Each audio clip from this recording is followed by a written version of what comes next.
नमस्कार। स्वागत है आपका इंडिया गेट टीवी पर। मैं हूं अजय सेठिया।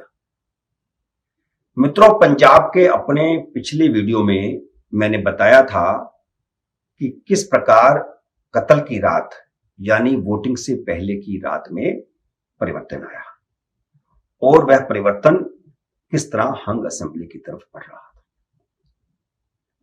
आज मैं आपको बताऊंगा कि अगर हंग असेंबली की स्थिति आती है तो क्या होगा। क्या सरकार इसके लिए तैयार है? मेरा मतलब है, क्या केंद्र सरकार इसके लिए तैयार है? क्या सीमांत राज्य में राष्ट्रपति राज खतरे की घंटी तो नहीं हो सकता? आज के वीडियो में मैं इस मुद्दे पर चर्चा करूंगा। पंजाब में अगर त्रिशंकु विधानसभा बनती है, यानी किसी राजनीतिक दल के पक्ष में स्पष्ट जनादेश नहीं आया, तो राष्ट्रपति राज लग सकता है। राष्ट्रपति राज ही पहला विकल्प होता है। अगर बाद में कुछ राजनीतिक दल मिलकर के अपना दावा पेश नहीं करते और उनका बहुमत नहीं बनता, तो राष्ट्रपति राज ही विकल्प होता है। लेकिन मोदी सरकार किसी भी हालत में राष्ट्रपति राज लगाना नहीं चाहती। वह क्यों? मोदी सरकार हर संभव कोशिश करेगी कि वहां राष्ट्रपति राज न लगे।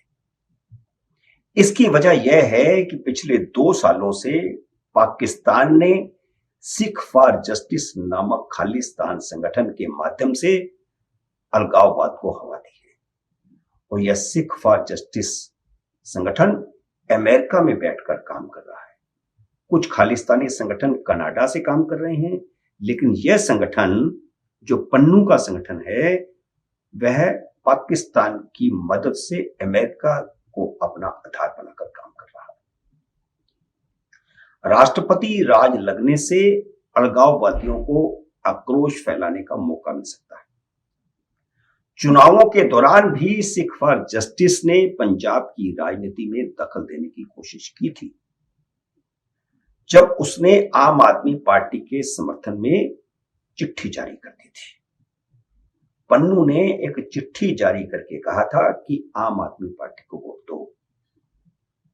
आम आदमी पार्टी के संस्थापक सदस्य कुमार विश्वास ने इस बात की तुरंत पुष्टि करते हुए एक वीडियो जारी किया, मीडिया के सामने आकर के बयान दिया और उन्होंने कहा कि आम आदमी पार्टी के सर्वोच्च नेता, जो दिल्ली के मुख्यमंत्री भी हैं, अरविंद केजरीवाल, उनके खालिस्तानियों से संबंध हैं।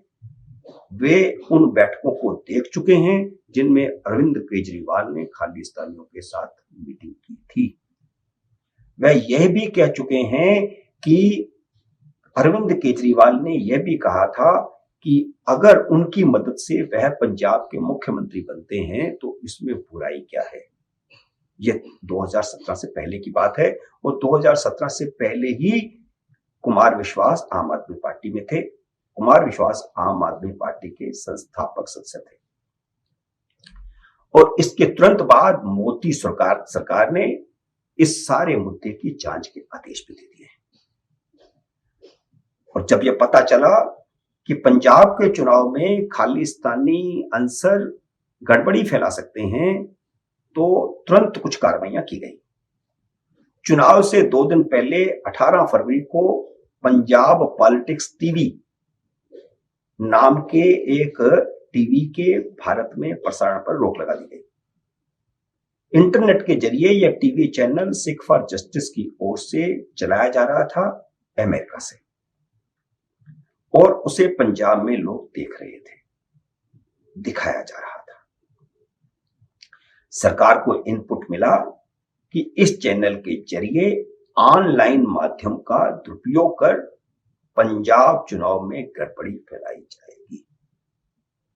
सरकार ने आतंकी संगठन से जुड़े ऐप, वेबसाइट और चैनल ब्लॉक कर दिए। चुनाव से ठीक 2 दिन पहले 18 फरवरी को यह सब ब्लॉक किया गया। और इससे पहले आपको याद होगा 5 जनवरी को फिरोजपुर में प्रधानमंत्री नरेंद्र मोदी का रास्ता रोकने की जिम्मेदारी भी खालिस्तानी संगठन सिख फॉर जस्टिस ने ली थी। जब वह जा रहे थे फिरोजपुर, उसी समय पुल पर किसानों ने आकर के रास्ता रोका और उस समय भागीदारी पंजाब सरकार की भी थी, क्योंकि पुलिस का काम था प्रधानमंत्री के रास्ते को क्लियर करना। खैर, इस संबंध में सुप्रीम कोर्ट ने कमेटी बनाई है, वे कमेटी इसकी जांच कर रही है कि ऐसा कैसे हुआ था। लेकिन खालिस्तानी संगठन ने जिम्मेदारी ली थी कि प्रधानमंत्री का रास्ता उन्होंने रुकवाया। बल्कि उन्होंने एक बड़े इनाम की घोषणा भी की हुई थी कि अगर प्रधानमंत्री को कोई वापस भेजने में कामयाब होता है तो उसे इतना पैसा दिया जाएगा। वो अच्छा खासा पैसा था। सिख फॉर जस्टिस ने पिछले साल 26 जनवरी को लाल किले पर खालिस्तानी झंडा फहराने की जिम्मेदारी भी ली थी। इस खालिस्तानी संगठन का हेडक्वार्टर अमेरिका में है, जैसा कि मैंने पहले बताया। काफी समय पहले भारत सरकार इस संगठन को गैर कानूनी करार दे चुकी है। संगठन के मेंबर भारतीय जांच एजेंसी की रडार पर हैं। भारत में भी कुछ है सदस्य, पंजाब में। तभी तो ये 2 वारदातें हुई, 26 जनवरी 2021 वाली वारदात और फिर 5 जनवरी वाली वारदात। संगठन का मुखिया गुरपतवंत सिंह पन्नू भारत में नेताओं को धमकाने के साथ साथ कई और आतंकी वारदातों की जिम्मेदारी भी ले चुका है। और हाल ही में इस मुद्दे पर जब सुप्रीम कोर्ट में सुनवाई हो रही थी तो पहले वकीलों को धमकी भरे फोन आए और उसके बाद तो सुप्रीम कोर्ट के जज को भी धमकी भरा, चीफ जस्टिस को भी धमकी भरा फोन आया था। राष्ट्रपति राज खालिस्तानियों को अलगाववाद भड़काने में मददगार साबित होगा। इसलिए केंद्र सरकार कोई रिस्क लेना नहीं चाहती और न वो रिस्क ले सकती है, क्योंकि इस समय हिजाब आंदोलन के जरिए मुस्लिम आतंकी संगठन पीएफआई ने भी विदेशी ताकतों के साथ मिलकर अलगाववादी आंदोलन शुरू किया हुआ है। पीएफआई के तार भी पाकिस्तान से जुड़े हैं और सिख फॉर जस्टिस को भी पाकिस्तान से फंडिंग हो रही है। सरकार निगाह रखे हुए है कि सिख फॉर जस्टिस और पीएफआई कहीं मिलकर काम तो नहीं कर रहे। और शाहीन बाग में यह गठजोड़ देखने को मिल भी रहा था। नागरिकता संशोधन कानून का विरोध करते समय भी दोनों अलगाववादियों के एकजुट होने के सबूत मिलने शुरू हो गए थे। इसलिए केंद्र सरकार ने पंजाब विधानसभा के त्रिशंकु नतीजे आने की स्थिति से निपटने के लिए रणनीति बनाना शुरू कर दिया है। राजनीतिक तौर पर हालांकि किसान आंदोलन के चलते अकाली दल और भाजपा अलग अलग हो गए थे, लेकिन अब राजनीतिक तौर पर अकाली दल से बातचीत की जा रही है कि अगर भाजपा का गठबंधन जो 3 दलों का है, अमरिंदर सिंह का, ढींडसा का और भारतीय जनता पार्टी का, ये तीनों मिलकर चुनाव लड़ रहे हैं और उधर अकाली दल मिलकर, यानी तीनों का गठबंधन और अकाली दल, ये मिलकर अगर 55 सीटें भी ले जाते हैं तो मिलकर सरकार बनाने की संभावना पर विचार किया जाए। हालांकि पंजाब विधानसभा की 117 सीटें हैं और बहुमत के लिए 59 विधायक जरूरी होते हैं। अगर 4-5 सीटें कम भी हुई तो भी राज्यपाल चुनाव के बाद के गठबंधन को सरकार बनाने का न्योता दे सकते हैं और इस संबंध में सुप्रीम कोर्ट की जजमेंट भी है और राष्ट्रपति का एक परंपरा भी है, उनका एक जिसे कहते हैं कि पुरानी एक घटना भी हुई है इस संबंध में। जब 1998 को अटल बिहारी वाजपेयी को न्योता दिया गया था तो उस समय भी चुनाव बाद के गठबंधन के आधार पर ही न्योता दिया गया था। केंद्रीय गृह मंत्री अमित शाह ने कहा है कि अगर पंजाब में हंग असेंबली की नौबत आई तो 2-3 दल गठबंधन करके सरकार बना सकते हैं।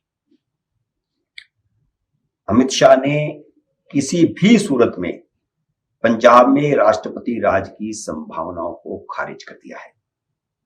यह मतदान से ठीक अगले दिन का उनका स्टेटमेंट है। सीमांत और संवेदनशील राज्य में केंद्र सरकार किसी तरह का रिस्क लेना नहीं चाहती, यह अमित शाह के बयान से स्पष्ट है। अमित शाह ने यह दावा तो नहीं किया कि भारतीय जनता पार्टी गठबंधन सत्ता हासिल कर लेगा। जब यह कहते हैं कि 2-3 दल मिलकर के सरकार बना सकते हैं, तो इससे भी साफ जाहिर है कि उन्हें पता है कि भारतीय जनता पार्टी का गठबंधन सत्ता के निकट नहीं है। अलबत्ता जो बाद में खबरें आई उसके मुताबिक तो ढींडसा और अमरिंदर सिंह की स्थिति काफी नाजुक थी, काफी कमजोर थी। वो 2-2, 3-3 सीटें जीत कर आ जाए तो काफी है। भारतीय जनता पार्टी जरूर 13 से लेकर के 16 तक सीटें जीत सकती है, लेकिन अकाली दल की स्थिति काफी मजबूत हुई कत्ल की रात में, जब डेरा सच्चा सौदा ने समर्थन दिया भारतीय जनता पार्टी और अकाली दल को। अमित शाह ने कहा है कि पंजाब में विचित्र तरह का चुनाव हुआ है जिसमें हार जीत का आकलन कोई ज्योतिषी भी नहीं कर सकता, और ये बात सच है। जैसे कि मेरा कहना है कि वहां पर हंग असेंबली ही आ रही है। अब किसकी सीटें ज्यादा नंबर 1 होगा, कोई नंबर 2 होगा, यह नहीं कहा जा सकता। केंद्र सरकार चुनाव बाद के गठबंधन की सरकार बनाने की संभावनाओं पर विचार करने के लिए 20 फरवरी से पहले ही बातचीत शुरू कर चुकी है। इसके 2 प्रमाण मिले हैं, वे दोनों प्रमाण मैं आपके सामने रख रहा हूं। पहला प्रमाण यह है कि मालवा क्षेत्र के में सच्चा सौदा का बहुत प्रभाव है, और सच्चा सौदा ने यह संकेत दिया अपने भक्तों को, जो डेरे को मानने वाले हैं, कि वे भारतीय जनता पार्टी को वोट दें। लेकिन मतदान से पहले वाली रात में वो विस्तार उसका किया गया कि भाजपा के साथ अकाली दल को भी वोट दें। यह आखिरी कुछ घंटों के अंदर जो संकेत दिया गया है, इसका मतलब है कि राजनीतिक तौर पर भी डेरा सच्चा सौदा को कोई संकेत गया होगा कि आने वाले समय में इस तरह के समीकरण बन सकते हैं। इसलिए जहां आम आदमी पार्टी और या कांग्रेस जीतने की स्थिति है, भारतीय जनता पार्टी चौथे स्थिति पर है, वहां अकाली दल को समर्थन दिया जाए तो फायदा होगा। पहला प्रमाण। दूसरा प्रमाण यह है कि जब वोटिंग हो रही थी, उसी समय वोटिंग के समय ही अकाली नेता विक्रमजीत सिंह मजीठिया ने कहा कि चुनाव नतीजे आने के बाद उनका भारतीय जनता पार्टी से गठबंधन हो सकता है। पंजाब में 20 फरवरी को मतदान हो चुका है और मतगणना 10 मार्च को होनी है। देखते हैं क्या होता है, लेकिन इसमें कोई शक नहीं कि भारत सरकार अपनी हर संभव कोशिश करेगी कि राष्ट्रपति राज न लगे, क्योंकि राष्ट्रपति राज लगाना खतरे से खाली नहीं है।